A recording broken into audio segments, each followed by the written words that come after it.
So, good morning to all of you. Uh, Today, 24th of November, myself, Professor Navid Akhtar Mirza, will start the Unit 5 of Part B, that is Design of Plate Girder.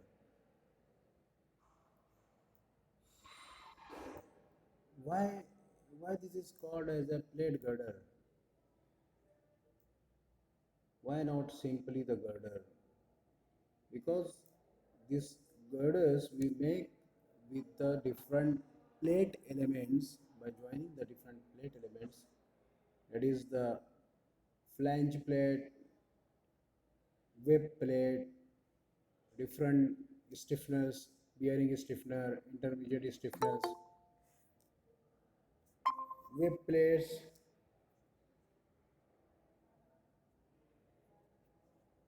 and many other plate elements. By joining them we are constructing the plate girder. That's why it is called as plate girder.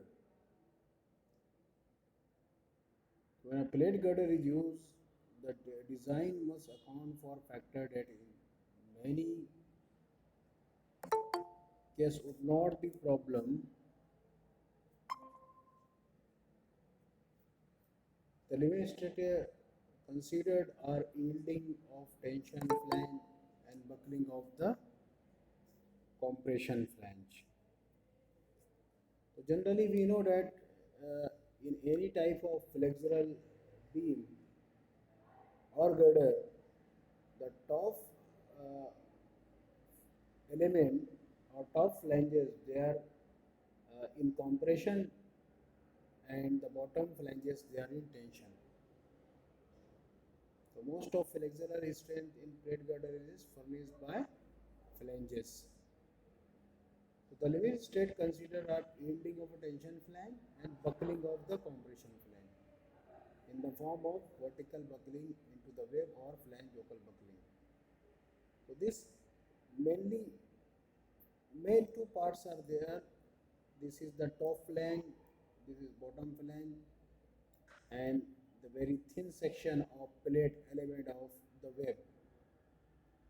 You can see here only three plates are, by joining three plates you can form a IS section of beam. So this is nothing but the plate girder. But if there is heavy load on the girder, and if there is moving load or cyclic loading is there, in that case we need the additional plate elements also.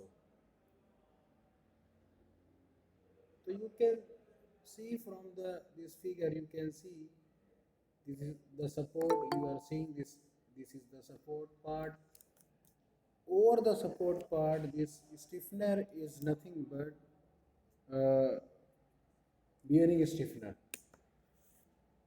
and you can see in between there here also the stiffener. This stiffener is called as uh, intermediate stiffener, and you can see this is the flange element, and this one is the web part is very thick, thin part as compared to the flange element.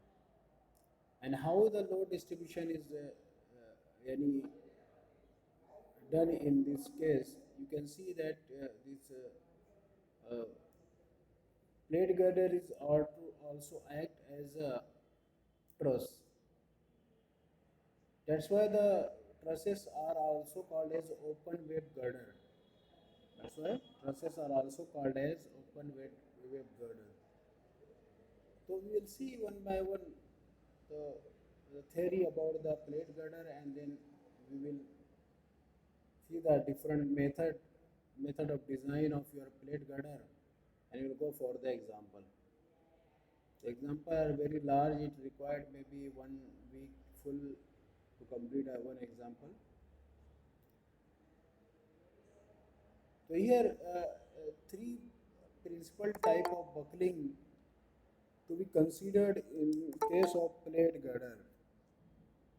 In case of plate girder, three principal type of buckling are considered. It may shear buckling or diagonal buckling, bending or longitudinal buckling, and bearing or vertical buckling. So these three types of buckling mainly considered in the design of your plate element. Generally, if there is tension at the bottom part of flange, so we don't need of care because steel is more strong in the tension side, but because the element plate elements are very thin, so buckling generally occurs, and we have to take care about the buckling part, and design of buckling parts are very important. So generally when there is flexural member, the girder is nothing but a flexural member. The bottom flange is in tension, so no such caring required. But top flange are in compression, and you can say that the above the neutral axis part are in compression, and below they are tension. But to the action of this compression and tension of the flanges, in between there is web, so that the buckling may be occur in a top compression flange, or buckling may be occur in the stiffness or web element or web plate, and that should be cared throughout the design.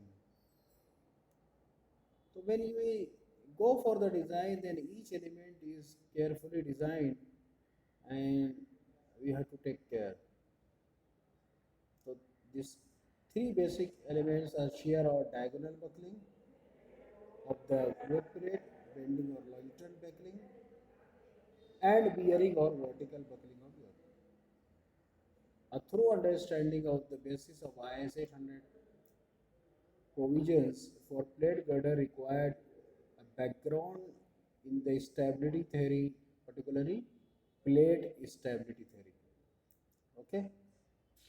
At location of high shear in a girder web, usually near the support and at the near the neutral axis, the principal planes will be inclined with respect to the longitudinal axis of the member, and the principal stresses will be diagonal tension and diagonal compression.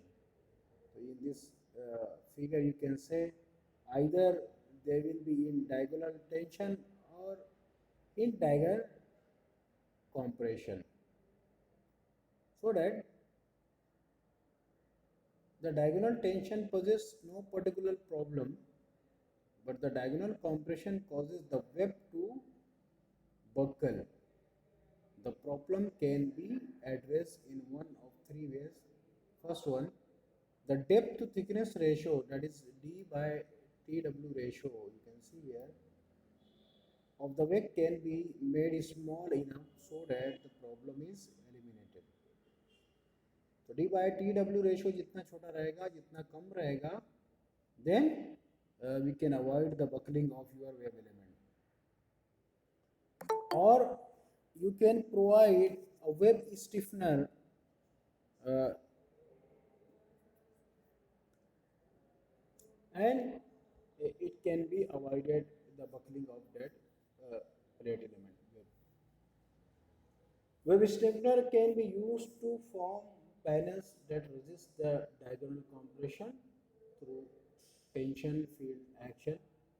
So we can divide the plate girder in different panels.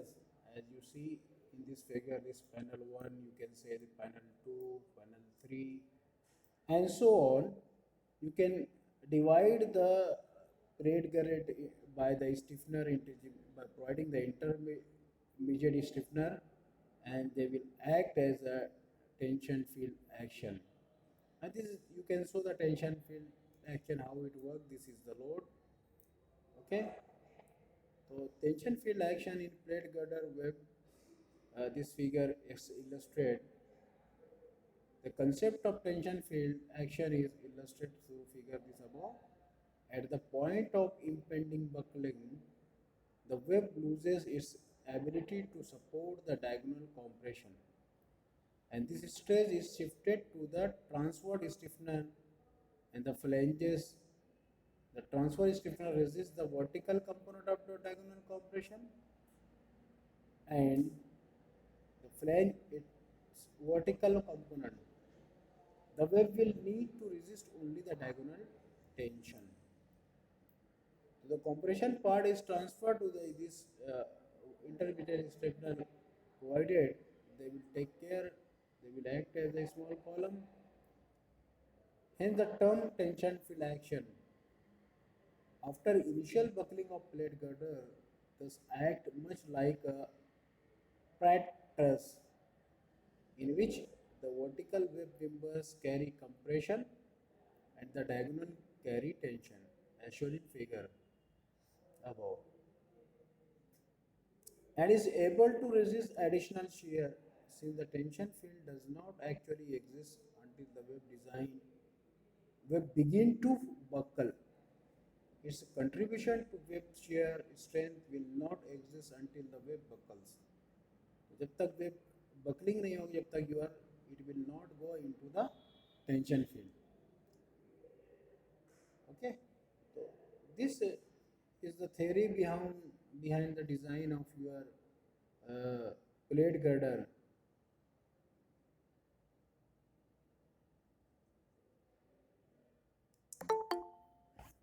And plate girder is basically, it is nothing but the I-beam built up from plate element. As I have seen, it may be made with the riveting, bolting or the welding. It is a deep flexural member and depth is large, used to carry loads that cannot be economically carried by the rolled steel beams. Standard rolled steel sections may be adequate for many of the usual structures, but in situations where the load is heavier and span is also large, the designer has to following choices. It may go for a regular available section, either providing side by side or one section over the another, as in case of built up section, and you can go for the double I section side by side and over one over the other if the load is large. This may be possible. Use of cover plate beam involved a plate adequate thickness to increase the bending resistance of the flange. जैसे कि यहाँ पर आप देखिए तो यहाँ पर cover plate लगा है, यहाँ पर दो सेक्शन को बाजू बाजू में यूज़ किया गया है. This compound section can be use. And use of fabricated plate girder which provide the freedom to choose the size of web and flange element like this. This is nothing but your plate girder. It is made with the different plate element. Or last may either we will go for the steel truss or steel concrete composite truss. So we can go for truss if girder is not suitable, or if there is no restriction of height.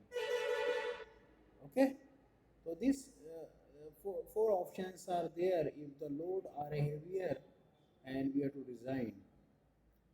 So plate girder, why we are going with cyclic loading and heavier loading, and if there is depth restriction, generally we are going for the railway bridges and the crane girders. We are going for the plate girder. So we can see that based on this options, these four options, among of the four apps available, the first is usually uneconomical. This type of section, it is generally they are uneconomical and does not satisfy deflection limits. The second option is advantageous, where rolled steel section is marginally inadequate. Second option is advantageous, where the rolled section is marginally inadequate. Therefore, the real choice lies between the plate girder or the truss girder. For span greater than 10 meter, plate girder will be economical. Spans less than 10 meter are uneconomical to higher connections cost and rolling. I section are preferred choice in case of the span of your building is less than or where you are providing the gutter is less than 10 meter. So generally if the span is more than 10 meter then we are going for the plate gutter. So it is nothing but made with the different plate element. You can see here it is generally used deep beam supporting gantry gutter, power plants, bunkers, they are used, and the railway bridges, they are mostly used the plate girders. So this is, you can see the transfer load coming on the plate girder like a beam, and different plate elements you can see here. This is the web, and the if additional plate you are providing with the web to extend the web, then this is called as web splice. And if this is the flange part, if you provide additional plate to the flange, then it's called as flange splice. So this is the sum of the component parts, and many other. If you are providing at the end bearing stiffener, they are also called as end post. Kindly draw this figure in your notebook. Take a screenshot and draw this figure on notebook and many such books. This component parts of plate girders are there, so you can draw this and you can easily understand. So end post we are providing generally the end or at the bearing stiffener is called as end post. If parallel to the flange to the web you are providing the additional plates element, you see in a elevation it will seen like this. Okay, and these are nothing but the longitudinal stiffener. These are nothing but the longitudinal stiffener. So generally the basic we know that the in case of plate girder or any flexible member, the flange part, this horizontal part is top flange, bottom flange, and longitudinal stiffener. They resist the bending moment. That should be our consideration or our assumption. And this web part, intermediate stiffeners, and end post bearing stiffener, they generally resist the shear force of uh, your column section. Sorry, beam section. Okay, so this is you can consider the web elements or web parts. They are generally resisting the shear force or reaction of your beam or reaction coming on the girder. And the flange part, that is top flange, bottom flange, and then you can say this uh, longitudinal stiffness parallel to the flanges, they are resisting the bending moment. You can, as per your requirement, provide different plate element to the girder, and there is flexibility of design also, flexibility in making a connection and making a beam or girder. So that's why we are for the long span we are providing the plate girder. So there are different types of girders. You can see here the types of girders. If the flat plate with four angles, this is one type of a small girder you can see. If you are providing the flange element, wave element, and four angles by bolted connection, it is also the other type of the plate girder. This is a type of box girder. If you are using two web element and two flange elements. This is also very viable and suitable at certain locations. Girded with side plate, you can see here the additional side plates are web also provided with the web. This is the angles, the flange plates, and this is the side plates. So these are the different types of girder you will go. Similarly, the welded plate girder, similarly it is nothing but the I section. And if you provide the additional plate elements, that is also okay with the welded plate girder. So generally nowadays in railways they are using the welded plate girders for the multiple of cycling, loading and no maintenance cost. And you can also use the delta girder. This is the delta girder. This is flange plate, web plate. This is additional stiffening plate, and this is the Y plate making a delta girder.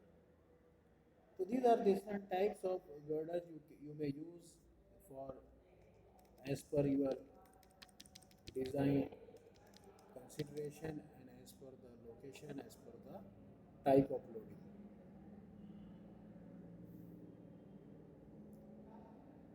In riveted and bolted plate girders are economically used between 15 meter to 30 meter span, whereas the welded plate girder may be used up to 100 meter. So for long span, we prefer only welded plate girder. Though a truss girder may be more economical for large span, a welded plate girder is economical as compared to the riveted or bolted plate girder because of the considerable reduction in the self weight.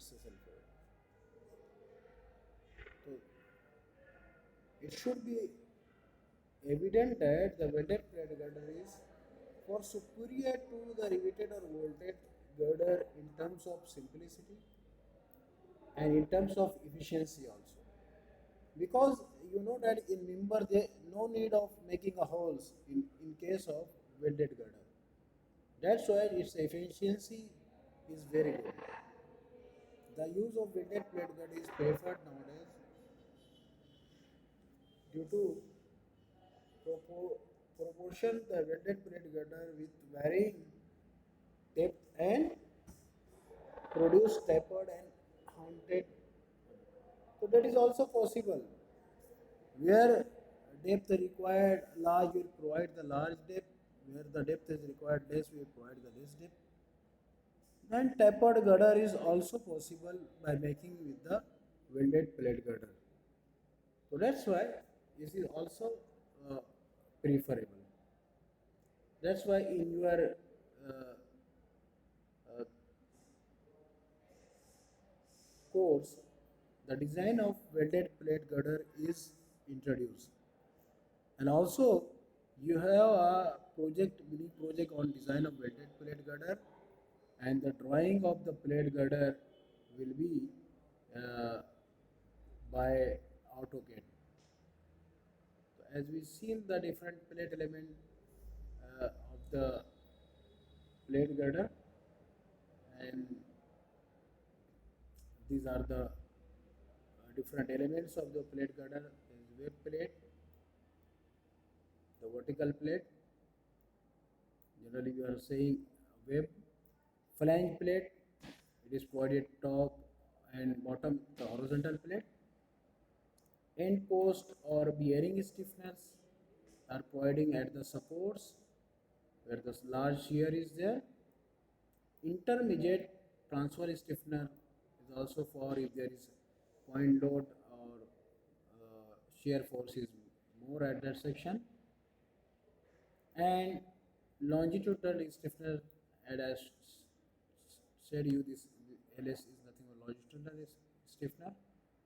When the bending moment to resist the bending moment is very high, then you also need a longitudinal stiffeners additional to the flange plates.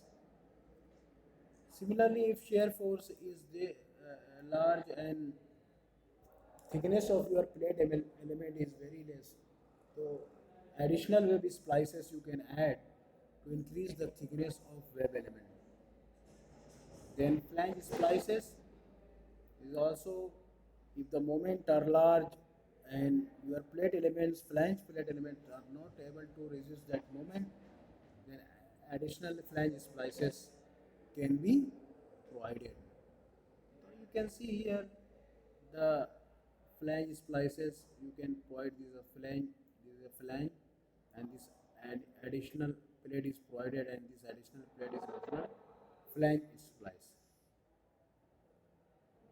And then the end connections, then you have to also design the connection between the plate elements. So that is nothing but very important, because all the all these elements should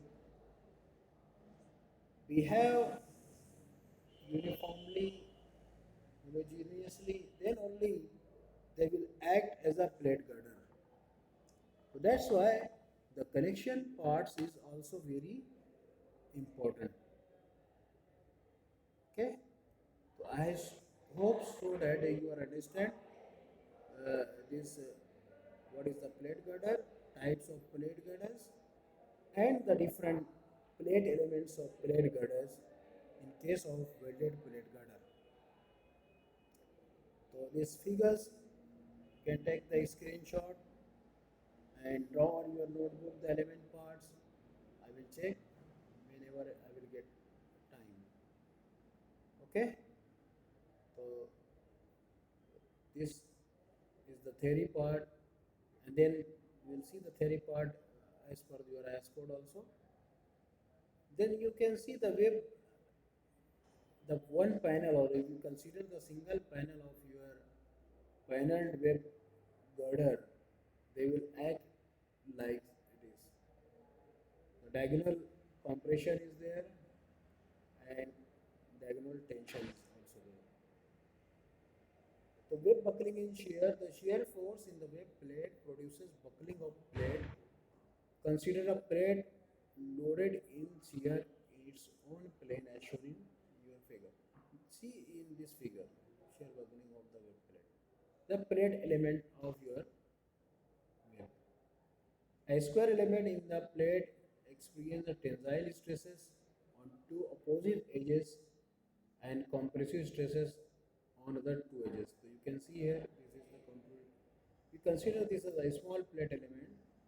So this small plate element, they will diagonal compression. You can see here, and there is diagonal tension. So this is the concept behind the dividing the panel, or you can say the tension field action of your web element. If you are dividing the uh, plate web plate into different plate elements or different panels.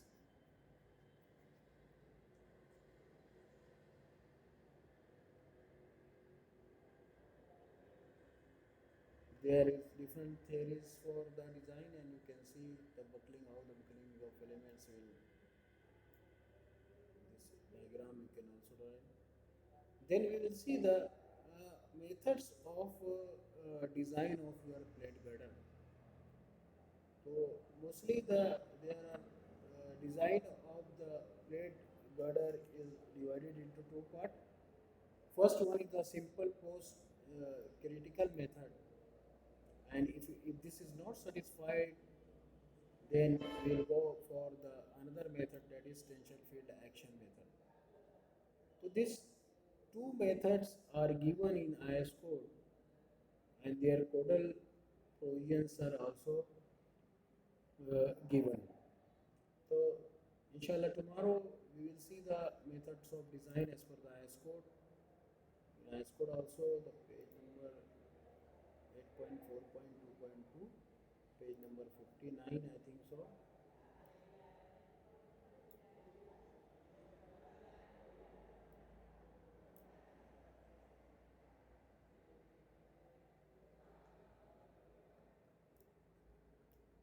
These the panels. You can see the how they divided the panels. This is the different elements, and you can see here 8.4.2, 8.4.1, 8.4.2 point. You can see the resistance to shear buckling. So this on page number 59, there is two methods. The nominal shear strength Vn of wave with or without intermediate stiffener as governed by the buckling may be evaluated using one of the following methods. So one method is simple post-critical method and another method it is tension field method. So please read this on page number 59 and 60, and also different clauses or stiffened wave panels etc. can read from the IS code, and easily you can design uh, any method of design. You can see the codal provision. So inshallah, tomorrow we will see the method of design of your plate gutter. So please read this clause, clause number 4.2.2 and clause number 8.4.3. Okay, and then another clauses for the different check of wave element and flange element we will see, and then we will go for design of your plate girder. Okay, so also here comparison I have done the provision for the plate girder in IS 800 1984, that is working stress method, and IS 800 2007 limit state method. So kindly read that, and tomorrow inshallah we will go for the uh, different codal provisions and methods of design of your say plate girder. So there are basically two methods: simple post critical method and tension field action method. So first we will generally use a simple post critical method. If the design is safe in simple post critical method, then no need of going for tension field action method. If design is unsafe in simple post critical method, then only we will go for the tension field action method. So thank you for joining today. Please read tomorrow this, and also shared with you the quiz test and the date tomorrow on 25th, that link will be closed. So I request all of you uh, to study well on unit number 1 first, and then attempt that. Also different materials on websites are available. Also I have shared with the NPTEL link. You can also go through, download and read, and then attempt the test one. So thank you for today. If any question with you, you can ask with me.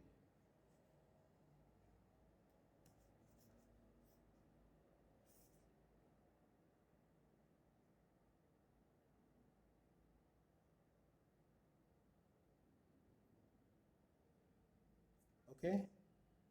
So no question with you. Okay. Thank you.